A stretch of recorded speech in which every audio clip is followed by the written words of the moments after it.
Todo comenzó algún tiempo atrás en la isla de Gran Bretaña. Inglaterra se quería meter en el mercado común europeo junto a Francia, Italia y Alemania. Pero Charles de Gaulle fue tipo, ni en pedo, porque como Inglaterra era amiga de los Estados Unidos, no querían tener a los yanquis respirándoles en la nuca. Muy sensibles. Eventually, de Gaulle se murió y le invitaron a Inglaterra al mercado común. Wow, dijeron los ingleses. ¿Te pensás que vamos a entrar así nomás?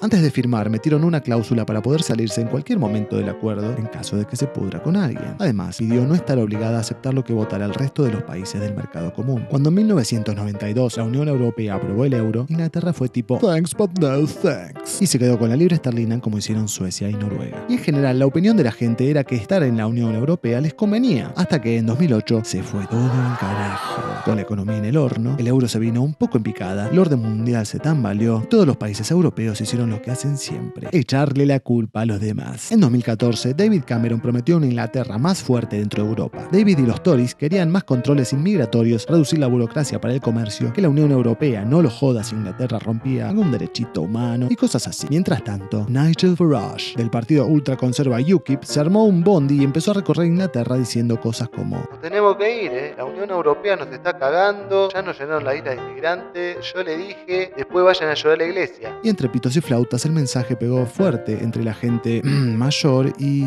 rural, la población más perjudicada por tener un mercado común con el resto de Europa. Para 2016, David Cameron la venía piloteando hasta que no la pudo pilotear más. Después de una negociación con Bruselas en la que todo quedó más o menos igual, Cameron terminó golpeado, así que decidió apostar todo su capital político en una votación para ver si Inglaterra se quedaba o se iba de la Unión Europea. David venía medio canchero porque las últimas veces que hizo estas supervotaciones terminó con más poder que antes, pero esta vez salió mal y la mitad más 1.89 de los ingleses votó por irse, así que Cameron fue tipo, se fueron al carajo, yo me voy, y se fue. Después de la votación, Nigel Farage fue tipo, yo no sé cómo hacer para salir, yo solo quería que gane, no, vamos viendo, coso. Y ya que estaba, se borró. Se hicieron unas mini elecciones parlamentarias y Theresa May quedó de primer ministra en el medio del quilombo. Mientras tanto, Europa quedó recaliente, pero mal. Desde Bruselas fueron tipo, sí que se quieren ir, bueno, se van a ir ya. Y les pusieron el plazo más corto para irse y sin negociación. E Inglaterra fue tipo, paren que no sabemos ni qué hacer. Y Bruselas fue tipo, lo hubieran pensado antes, amigo. Y ahora los ingleses se están rompiendo la cabeza para ver cómo salir de la Unión Europea sin ponerse el país de sombrero. Tienen dos opciones, un Brexit blando y un Brexit duro. Con un Brexit duro, Inglaterra pasa a entregar todo el control de fronteras que compartía con la Unión Europea y queda en la suya. Lo bueno es que con esto Inglaterra podría comerciar con todo el mundo.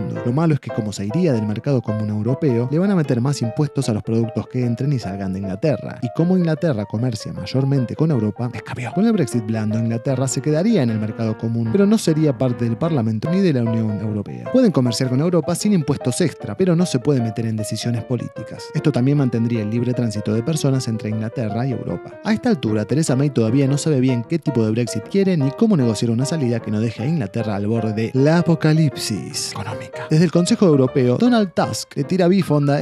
¿Qué pasa? Se te amotinó el ganado, Porque Jeremy Corbyn, del Partido Laborista, le está marcando la cancha fuerte para que piense en un plan que no embrome a medio país. Pero Theresa está alineada con los conservaduros y medio que no puede aflojar porque pierde la mayoría de los que la bancan, pero tampoco puede negociar con Europa porque le rebotan todo lo que propone. Encima que no hay soluciones fáciles para el Brexit, el gobierno inglés todavía cree que tiene poder para negociar, la verdad que no, y no para de pifiarla para ver quién la tiene más grande. Europa. Por ahora, el Brexit viene con final abierto. Chao.